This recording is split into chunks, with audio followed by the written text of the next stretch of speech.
안녕하세요. 김주갑의 경제부동산입니다. 구독, 알림 부탁드립니다. 무주택자 큰일 났습니다. 빨리 이대로 하십시오.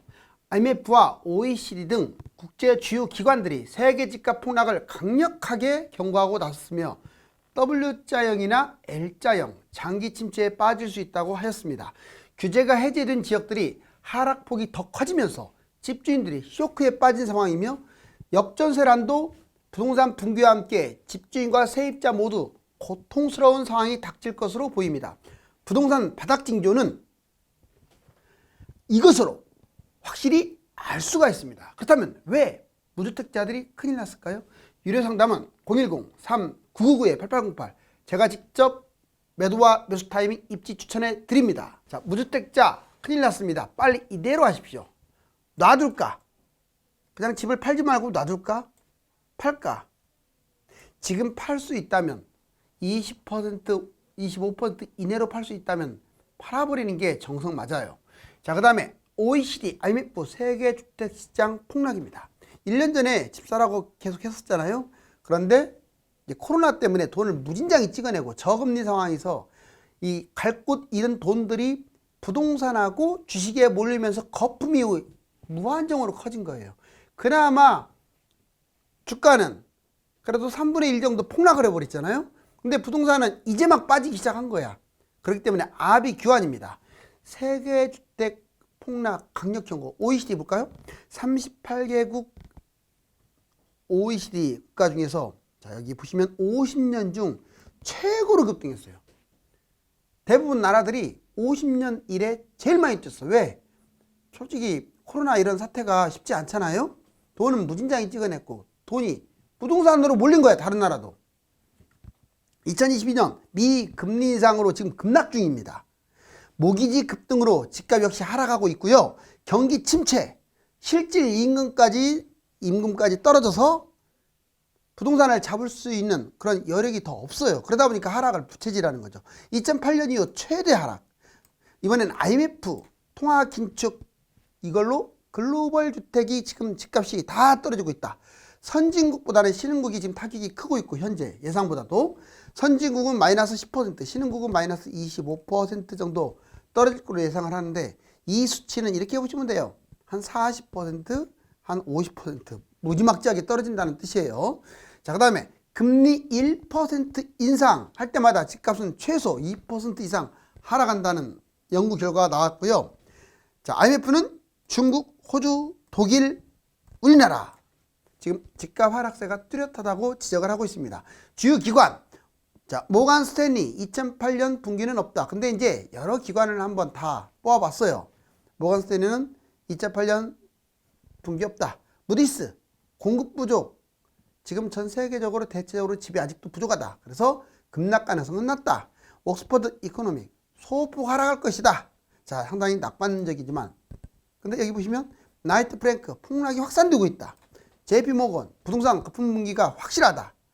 자, 전반적으로 대형 기관이든 중소형 기관이든 하락을 점치는 것이 훨씬 더 많다. 이제 이거 한번 별표 한번 해볼까요? 부동산 4가지 시나리오 전망 언제 반응할까? 이거는 제가 이제 각종 자료에서 나온 것들을 바탕으로 해가지고 한번 그려봤어요. 여기 보시면 21년부터 22, 23, 24 쭉 27년까지.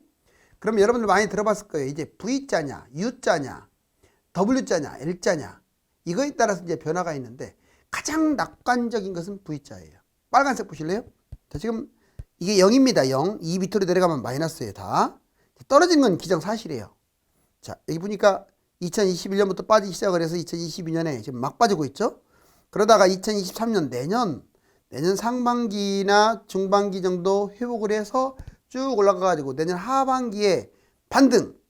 바로 내년 하반기가 매입 타이밍이다. 이 말이 여기 나오는 거죠. 그래서 아주 빠른 시일 안에 회복을 할 것이다. 이거는 경제가 어느 정도 회복 구간으로 접어들 것이다라는 기대감으로 이렇게 가는 거예요. 근데 가능성은 상당히 낮습니다. 지금 0을 기준으로 해서 2021년부터 떨어졌다가 이렇게 올라가는 거. 이번에는 자, U자 볼까요? U자? 자, 이거 초록색 보세요. 이렇게 떨어졌다가 그래요. 2022년 계속 빠지고 있고 23년 바닥을 거쳐서 아마 내년이나 내후년에 바닥친다 이거예요. 24년에 올라갔다가 겨우 25년에 반등하는 대충 이런 형태예요. U자 경제 침체, 경제 바로 회복되는 게 아니라 조금 더 시간을 끄는 거죠. 이렇게 U자 모양으로 초록색. 세 번째 W자. W자는요 충분히 지금 설득력이 있는 이것도 내용이에요. 똑같이 빠졌다가 자 V자처럼 회복하는 듯 하다가 분명히 사단이 날 것이다. 그래서 왜냐 코로나에 대한 후유증이 워낙 커요. 결국은 또 떨어졌다가 올라간다. 그래서 회복이 2026년 있죠. 상당히 늦죠. 여기 동그라미 친 거 보니까 26년. U자는 거의 25년. 그리고 V자는 23년. 이렇게 보여지죠. 그 다음에 제일 안 좋은 게 이제 파랑색 L자예요. 떨어지는 건 똑같이 떨어지는데 여기 보세요. 27년. 언제까지 빠질지는 모르지만 경제 이건 붕괴입니다. 붕괴. 보시면 V자 2021년에서 23년 하락. 3년 가까이 하락하는 거죠. 1997년 IMF 때 실제로 바로 빠졌다가 바로 올라간 거예요. 자, U자 2021년에서 24년 정도까지는 하락한다. 예를 들면 1, 2차 경제공황 때. W자 21년에서 26년까지 장기간 하락이죠. 떨어졌다 올라갔다 떨어졌다 올라갔다 하니까. 자, 미국발 경제 위기가 여기에 해당돼요. 2008년에 터졌다가 8년에 쭉 내려가 가지고 9년에 회복하는 듯 하더니 10년부터 13년까지 그냥 폭락을 했죠. 그게 우리나라, 미국, 캐나다, 호주 다 비슷해요. W자죠. 자, 이번에 L자 21년부터 30년까지 기약 없이 추락한다. 예를 들면 91년 일본의 잃어버린 30년. 잃어버린 30년이 아니라도 10년도 장기 침체라고 볼 수 있죠. 자, 이제 규제 해제, 집값 폭락 이유. 규제 지역 해제에도 소용없는 주택시장. 해제 지역이 더 떨어져 버리고 있어요. 왜 그런 현상이 벌어지느냐. 자, 규제 해제, 집값 폭락 이유. 폭락 이유는요, 먼저 실망하기 때문에 그래요. 실망 매물. 뭔가 집값 반등을 기대했는데 이거 해제돼 가지고 실거주도 필요 없는데 오히려 계속 빠지고 있는 거야. 그래서 매물은 자꾸 이제 실망 매물이 막 나오는 거예요. 투매도 하고. 매수 여유. 자, 매수자들은 거꾸로 여유가 생긴 거예요. 여기저기 다 해제했기 때문에 부담도 없어. 매수자 여러 지역을 골라 잡는 기회. 심리는 최악으로 치닫습니다. 매수 심리가. 그래서 얼마나 안 좋으면 완화를 했을까? 이런 생각을 하게 돼요. 그래서 아예 잡을 생각을 안 해요. 규제 해제. 자, 투기과열 지역 지금 남은 곳들 2023년 내년 초에 투기과열 지역 서울하고 나머지 4곳들 해제될 거예요. 그러면 말경에는 강남이 해제될 가능성이 커요. 하반기 때는. 자, 조정지역 역시 2023년 초 내년에 서울하고 경기도 4곳. 자, 말경에는 강남 해제. 경기도 4곳. 성남, 과천, 하남, 광명. 성남은 중원구 제외. 자, 그 다음에 토지거래 허가제라고 들어봤죠? 2023년 초. 자, 서울 대부분하고 경기도 아마 이런데 내년 이제 말에는 강남이 해제될 것 같고 이렇게 또는 강남이 상반기 때 없어질 수도 있어요. 자, 이제 종합적으로 이게 중요합니다. 여러분들 규제라는 게 대출, 세금, 청약, 거주. 거주는 여기 지역별 규제 해제가 됨으로써 풀렸어요. 어느 정도. 이제 서울만 남았죠. 그런데 대출, DTI, LTV 완화에서 끝나지 않고 DSR 조건부 대폭 완화. 아마 지금은 아니래도 내년부터 DSR 손 대긴 할 거예요. 집값이 너무 빠져버리면 이거 손 안 대고는요. 대출에 의미가 없거든요. 취득세, 보유세, 양도세, 대폭 완화, 특히 다주택자들도 완화할 가능성이 크고 신규 주택자들에게는 훨씬 혜택이 많이 주겠죠. 청약도 재밌습니다. 자, 분양권 전매 완화할 거예요. 뭐 5년, 7년 싹 사라져요. 이제 1년이냐, 6개월이냐, 없냐, 뭐 이런 거죠. 청약 조건도요. 뭐 1주택자, 당해지역 이런 거 다 사라져요. 미분양 나는데 뭐 당해지역이 어디 있어요. 그리고 자격도 완화됩니다. 자, 이제 부동산 바닥, 강력한 징조. 제가 아까 규제 완화를 옛날부터 부르짖었는데 제가 판단했던 것보다 훨씬 더 빠르게 완화되고 있죠. 자, 이거 꼭 기억하세요. 이거 알면 여러분들 타이밍 잘 안 놓쳐요. 자, 강남이 뛴다. 강남권 집값 하락폭이 점점 하락이 계속됐어요. 이게 0이야. 여기에서 이렇게 올라오고 있어. 하락폭이 감소되는 거죠. 또는 0을 뚫고 상승 반등.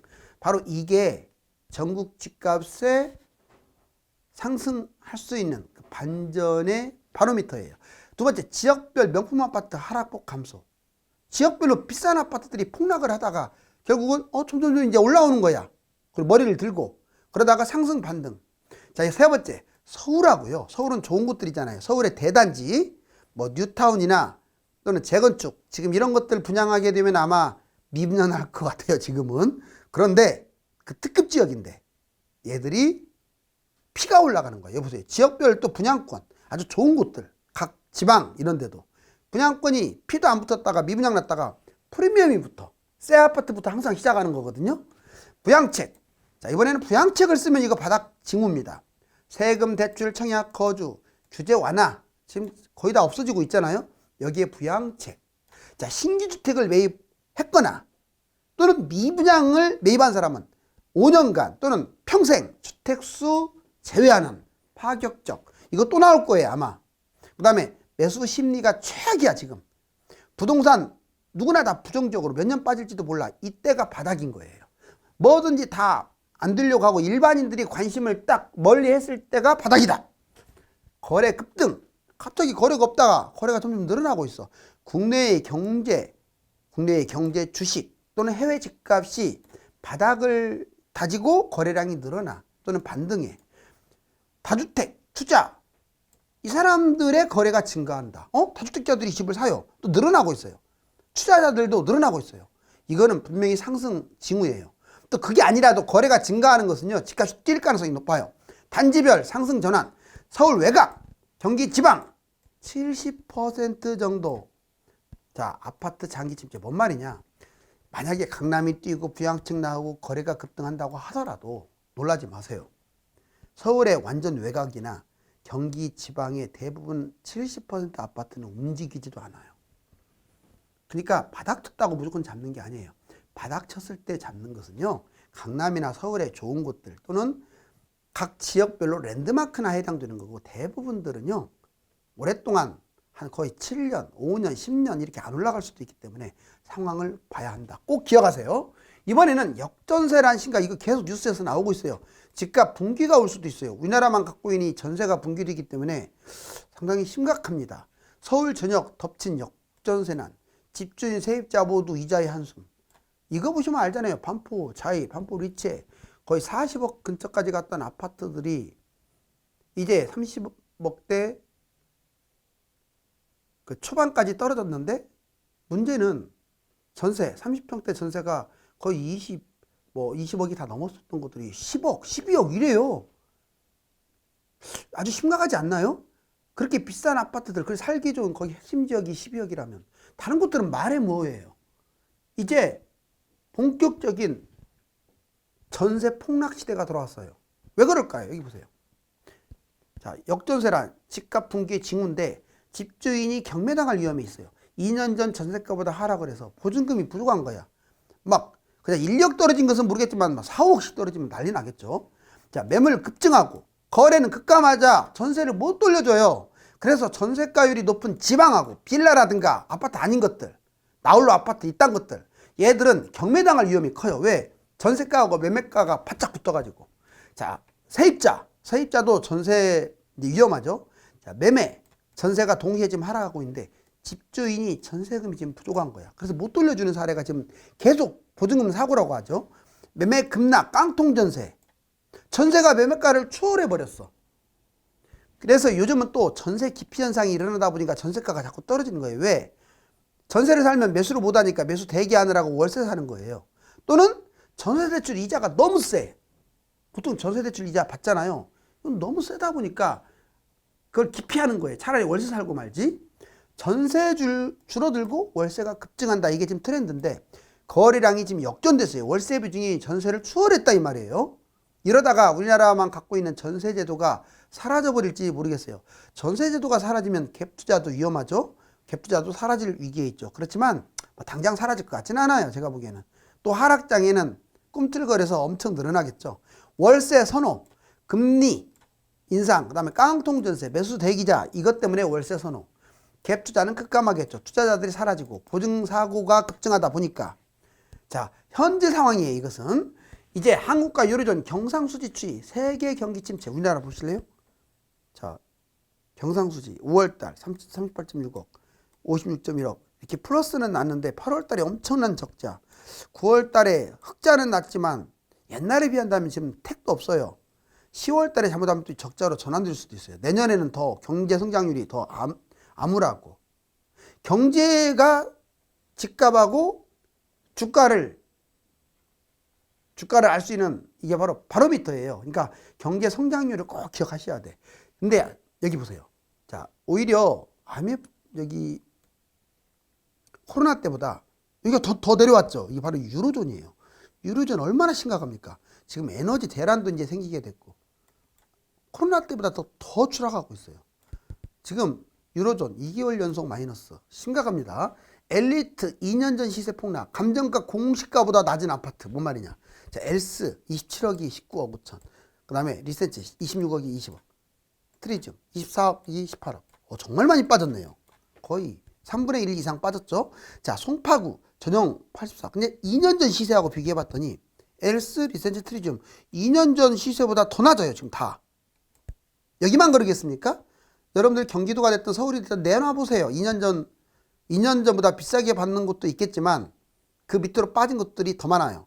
여기 보시면 감정가보다 낮대요. 노원구 상계동 벽산 감정가가 8억 1천만 원인데 집값이 너무 많이 폭락하는 바람에 호가 7억, 쌍문동 한양 7차, 대구 안심역 그 삼정 그린코아, 세종 수렵의 마을 3단지 이런 것들이 지금 역전됐고요. 그 다음에 이번에는 실거래가보다 공시가가 더 낮은 아파트가 속출하고 있어요.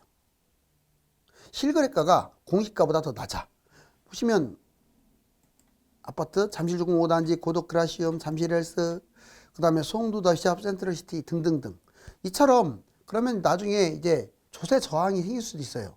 음마 잠실주공 5단지 가격 추이 한번 볼래요? 부동산 바닥신호랑 금융위기 때 37%. 정말 14억 8천원, 14억 갔던 게 8억까지 떨어졌네요. 음마. 그러다가 쭉 올라와가지고 28억. 세상에 8억짜리가 28억. 2013년 바닥에서. 진짜 많이 뛰죠. 자, 얘 25억인데 현재 22억 얘도 잘 안 팔리고 있어요. 제가 보기에는 이미 음마도 20억 분기된 것 같아요. 송파구 잠실주공 5단지 13억 6천, 7억 반토막 났네요. 완전히. 그러다가 쭉 올라와가지고 세상에 7억짜리가 어떻게 28억을 가요. 자, 20억이 뛴 거 20억. 그러다가 지금 그러니 얘들이 현재 19억, 18억, 17억 이렇게 나오는 거예요. 얘들이. 7억짜리가 뛰었으니까 12, 3억까지는 떨어져야 정상 아니냐. 논리적인 그것도 해법이네요. 부동산 바닥 신호는 투자 강연이 인파가 몰리지 않는다. 부동산 투자 관련 토서 판매량이 급감하고요. 언론에서 부정적인 뉴스가 계속 나와. 부동산에 비관론 난무, 건설이사 부도 소식이 계속 터져나와. 정부가 부동산 부양 대책을 내세워. 2, 3년 전 부동산을 구입한 일반인들이 대거 그냥 손절을 해버렸어요. 그냥 다 팔아버리는 거야. 법원에 응찰자는 내려가고 아파트 낙찰가율이 70%까지 하락. 수도권 마이너스 프리미엄 분양권이 계속 늘어나. 분양권 전매가 가능한데 오히려 분양보다도 더 가격이 떨어진 것들이 늘어난다. 그 다음에 건설사 분양이 대거 연기되고 떨이 분양, 할인 분양이 늘어난다. 경제적 자유 한 걸음 프로젝트에서 뽑아봤어요. 종합부동산세 저항, 서울 전세 매물 폭증. 여기 보시면 지금 종합부동산세 금액으로 본다면 작년 4.4조보다 지금 4.0조 좀 줄어들었죠. 그런데 인원이 늘어났어요. 자, 과세 인원 보세요. 지금 93만에서 120만. 집값은 떨어졌는데 오히려 종부세를 내야 하는 사람이 더 늘어났어. 서울 아파트 전세 매물이 얼마나 쌓이느냐. 여기 보시면 어때요? 2만까지 떨어졌던 게 5만까지. 매물이 자꾸 전세는 늘어나는데 월세만 살려고 하니까 큰일 났죠? 내 월급 어디 갔냐? 주담대 8%면 300만 원 세상에. 자, 5%대 200만 원대면 쓰면 됐는데 8% 293만, 거의 100만 원이 뛰었죠. 9%면 321. 지금 현재는 예전에 5%대보다 100만이 뛰었고요. 그리고 3% 있죠. 그거보다 150만. 그러니까 150만을 더 각출한다는 거, 이거 4억 기준이에요. 아주 심각하죠. 제1금융권도 여기 쭉 나와 있는데 이렇게 금리가 높아요.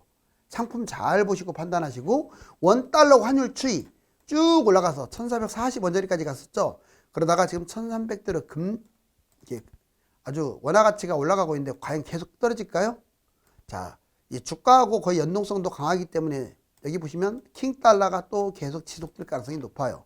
그래서 1400대가 넘어가면 너무 적극적으로 이제 달러를 사는 것도 그렇고, 달러를 사려면 지금 사야겠죠? 1300대 초반에서. 자, 이제 무주택자 큰일 났습니다. 빨리 이대로 하십시오. 여러분들이 이렇게 버티기 잘해야 돼요. 어떻습니까? 지금 버티기 하고 있죠. 경제가 불안하고 부동산이 휘청거리다 보니까 매일매일 큰일이 터지고 있습니다. 많은 사람들이 내년에 매수 타이밍을 잡고 있는데 정말 그럴까요? 감사합니다.